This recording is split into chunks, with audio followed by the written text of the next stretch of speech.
कई राज्यों में बीजेपी की और पीएम मोदी की कह लीजिए कि चुनौती बढ़ी है। अब सवाल यह उठ रहा है कि क्या जीत की हैट्रिक लगा पाएगी बीजेपी। लोकसभा चुनाव 2024 को लेकर बीजेपी की अगुवाई वाली एनडीए और कांग्रेस की अगुवाई वाली आईएनडीए में कड़ा मुकाबला हो सकता है। कई राज्यों में बीजेपी के लिए चुनौतियां बढ़ी हैं, तो कुछ राज्यों में उसके सहयोगी दलों में बिखराव भी देखने मिला है। ऐसे में पीएम मोदी के लिए जीत की हैट्रिक लगाना 2024 में राजनीतिक विश्लेषक कह रहे हैं कि इतना आसान नहीं होगा। हालांकि बीजेपी का यह दावा है कि इस बार वो एनडीए सहयोगियों के साथ पूरे देश में 50% से ज्यादा वोट शेयर हासिल करेगी और 2/3 सीटों पर मजबूती से सरकार बनाएगी। एक नजर डालिए कि देश के वो कौन से राज्य हैं जहां बीजेपी के पिछले प्रदर्शन और वर्तमान समीकरण दिखाई पड़ते हैं। 2014 में आपको सीधे लिए चलते हैं। 2014 में बीजेपी ने 282 सीटों पर जीत हासिल की थी। 2019 में यह आंकड़ा बढ़कर 303 का हो गया। अकेले बीजेपी के सांसदों की संख्या लोकसभा में 55.80% हो गई है, जो उसके दमदार प्रदर्शन को दिखाती है। बीजेपी का वोट शेयर भी 31.34% से बढ़कर 37.36% हो गया है। बीजेपी के सहयोगी दलों के प्रदर्शन में भी सुधार हुआ था। एनडीए ने 2014 में 38% वोट शेयर हासिल किया था, जो 2019 में 45% हो गया।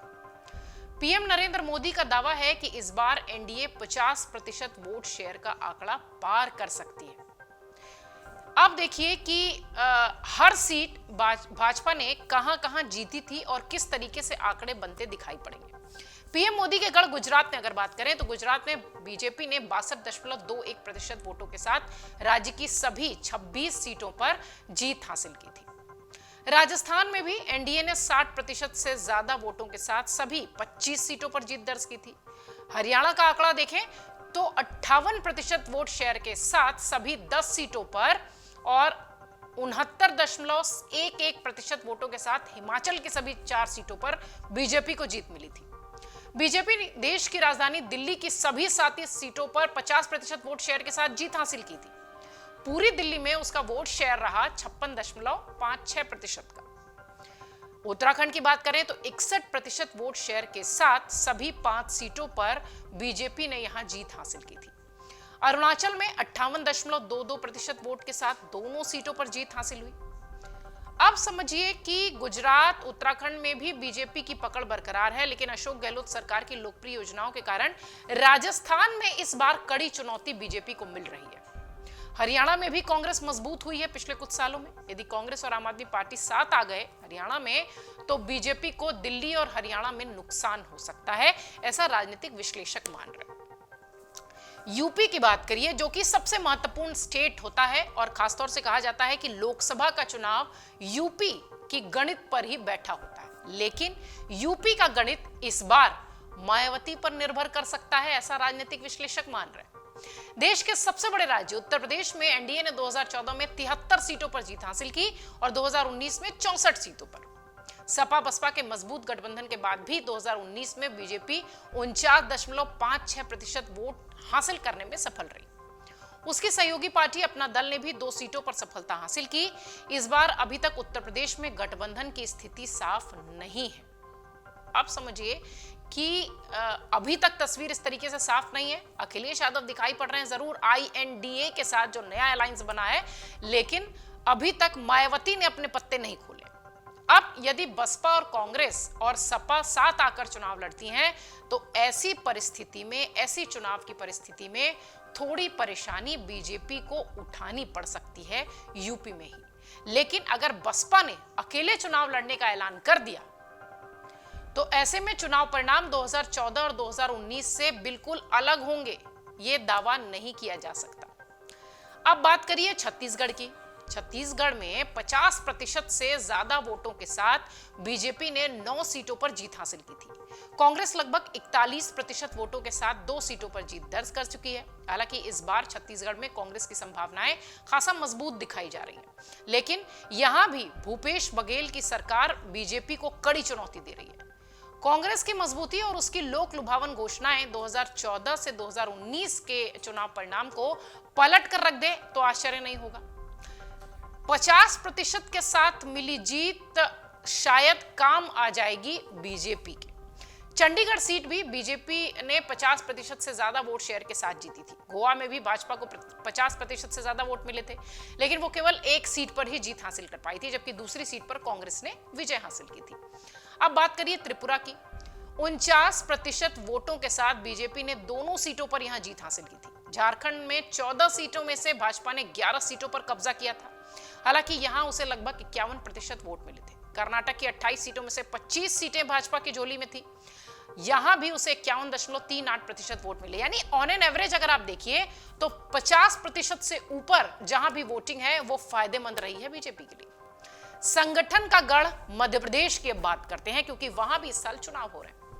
मध्य प्रदेश बीजेपी के संगठन के तौर पर सबसे मजबूत राज्य माना जाता है। 2019 के चुनाव में भाजपा ने 58% वोट के साथ यहां 28 सीटों पर जीत दर्ज की थी, जबकि एक सीट पर कांग्रेस यहां उम्मीदवार के साथ उतरी थी और विजयी हुई थी। हालांकि कांग्रेस ने इस कमजोर प्रदर्शन में भी 34.50% वोट हासिल करने में सफलता हासिल की थी। अब समझिए कि बीजेपी को मध्य प्रदेश में भी चुनौती का सामना करना पड़ सकता है। इसी साल के अंत में हो रहे विधानसभा चुनाव में कांग्रेस बीजेपी को कड़ी टक्कर देती दिखाई पड़ रही है। एंटी इनकम्बेंसी का भी दौर है। इसके साथ ही कई सारी ऐसी चीजें पिछले कुछ दिनों से होती रही हैं जिस पर कि कांग्रेस अब मजबूती के साथ घेरने की कोशिश कर रही है बीजेपी को। चुनाव परिणाम जो भी हो, इसका असर लोकसभा पर निश्चित ही पड़ेगा। शिवराज सिंह चौहान की एंटी इनकम्बेंसी फैक्टर लोकसभा चुनाव में ट्रांसफर हुआ तो बीजेपी को यहां भी नुकसान हो सकता है। हालांकि ये सब अभी आकलन है, जो कि राजनीतिक विश्लेषक जो कि चुनावों को नजदीक से जानते हैं उन लोगों ने ये आकलन किया है। किन राज्यों में स्थिति मजबूत है ये भी आपको बता देते हैं। इन राज्यों में स्थिति मजबूत होने के साथ ही बीजेपी यहां पर कड़ी टक्कर के साथ जीत भी हासिल कर सकती है। असम में एनडीए, यूपीए में कड़ी टक्कर देखने को मिली थी। बीजेपी ने राज्य की 14 में से 9 सीटों पर जीत हासिल की थी, उसे 36% से ज्यादा वोट मिले थे। कांग्रेस को 35.44% वोट मिले थे। इसके बाद भी वो केवल 3 सीटों पर ही जीत पाई थी। लेकिन वोट शेयर में थोड़ा बहुत बदलाव भी परिणाम इधर से उधर कर सकते हैं, ऐसा माना जा रहा है। गठबंधन की स्थिति में कांग्रेस यहां लाभ उठा सकती है, इसलिए कांग्रेस को असम में इस बार बहुत सारी उम्मीदें दिखाई पड़ रही हैं। 21 सीटों वाली ओडिशा की बात करें तो यहां बीजेपी की सीधी टक्कर बीजू जनता दल से है। नवीन पटनायक की पार्टी बीजू जनता दल ने यहां की 12 सीटों पर और बीजेपी ने 38% वोटों के साथ 8 सीटों पर जीत हासिल की थी। कांग्रेस को यह केवल एक सीट पर यहां पर केवल सफलता मिली थी और 13.8% वोट परसेंटेज था। जम्मू कश्मीर क्षेत्र की 6 सीटों में से बीजेपी को 3 पर जीत मिली थी और उसे यहां 46.39% वोट मिले थे। अंडमान निकोबार की एक सीट पर कांग्रेस ने जीत हासिल की थी, उसने यहां भी बीजेपी को कड़ा मुकाबला दिया था और भाजपा से ही यह सीट छीनी थी। बीजेपी ने लगभग 34% वोटों के साथ मणिपुर की एक सीट पर सफलता पाई थी, जबकि दूसरी सीट नगा पीपुल्स फ्रंट को गई थी। अब ये तो नॉर्थ ईस्ट के इलाकों की बात हो गई। एक और राज्य जिसकी चर्चा लगातार हो रही है और पिछले कई दिनों से बहुत उठापटक ये राज्य झेल रहा है, महाराष्ट्र। इस बार लोकसभा चुनाव में सबसे ज्यादा नजर महाराष्ट्र पर ही होगी, क्योंकि बीजेपी शिवसेना के गठबंधन ने पिछले चुनाव में राज्य की 48 में से 41 सीटों पर कब्जा किया था और इस बार शिवसेना और राष्ट्रवादी कांग्रेस का एक एक धड़ा यानी एनडीए और बीजेपी के साथ है, जबकि उद्धव ठाकरे और शरद पवार के साथ उनकी मूल पार्टी आईएनडीए के साथ उनका गठबंधन है, वो उसे अलायंस के तले आ चुके हैं। वो कांग्रेस भी उन्हें मजबूती देगी ऐसा माना जा रहा है। ऐसे में चुनाव परिणाम यहां बिल्कुल दिलचस्प होने वाले हैं और हो सकता है बड़ा फेरबदल भी देखने मिले। ऐसे ही कुछ बिहार में भी नजर आएगा। बिहार उन राज्यों में है जहां इस बार सबसे ज्यादा उलटफेर के अनुमान लगाए जा रहे हैं।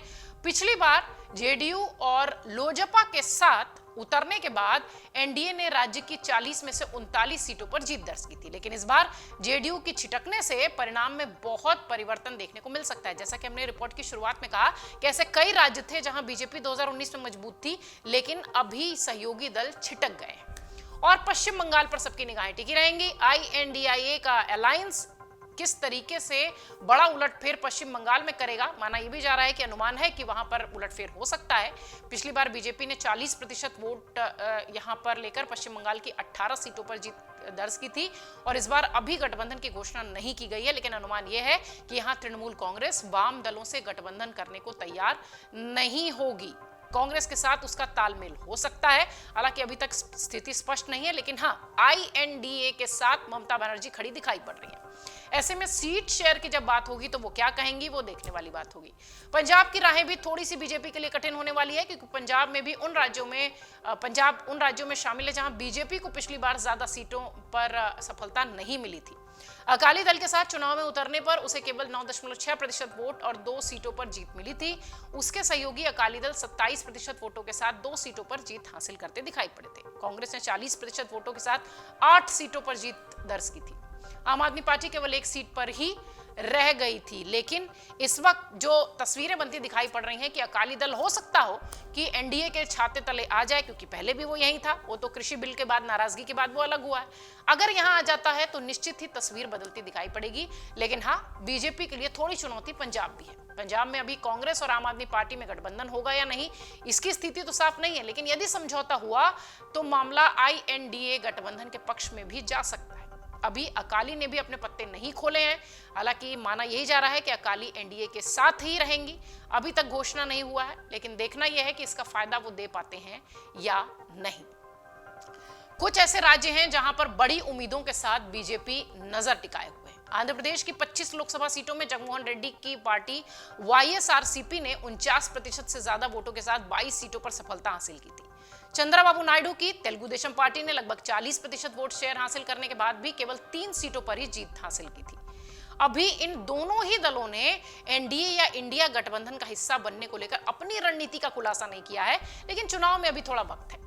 बीजेपी का आंध्र प्रदेश में कोई विशेष जनाधार नहीं है। पिछले चुनाव में वो 1% वोट हासिल करने में भी नाकाम रही थी। केरल की बात करें तो केरल में लोकसभा की 20 सीटें हैं, लेकिन यहां बीजेपी पारंपरिक तौर पर कमजोर हो रही है। पिछले चुनाव में भी उसे केवल 13% वोट ही मिले थे और उसे किसी भी सीट पर सफलता नहीं मिली थी, जबकि कांग्रेस ने यहां 37% वोट शेयर के साथ 15 सीटों पर जीत हासिल की थी। 39 लोकसभा सीटों वाले तमिलनाडु में भी बीजेपी अभी तक अपनी स्थिति मजबूत नहीं बना पाई है, लेकिन सहयोगी AIADMK और PMK के साथ इस बार वो यहां बेहतर परिणाम लाने की उम्मीद कर रही है। ऐसा राजनीतिक विश्लेषक मान रहे हैं कि हो सकता हो ये गठबंधन इस बार कमाल कर जाए।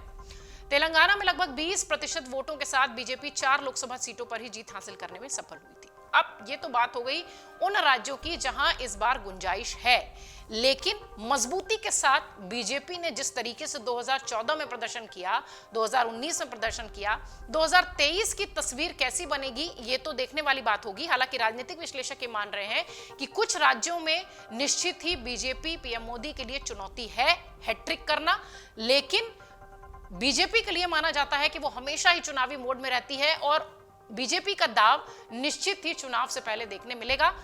नो डाउट कि 2019 से बिल्कुल अलग परिणाम होंगे, क्योंकि INDIA का अलायंस जो है वो इस बार एनडीए को टक्कर देने के हिसाब से सामने आया है, लेकिन ऐसा 2019 में भी हुआ था। अब विपक्षी पार्टियां सीट जो शेयरिंग है उसे लेकर किस तरीके से अपना साथ बनाए रखती हैं, इस पर देखना होगा, क्योंकि माना यह जाता है कि अगर दुश्मन खेमे में बिखराव है तो अपने आप ही मजबूती आ जाती है और इसी का फायदा हो सकता हो एनडीए को भी मिल जाए।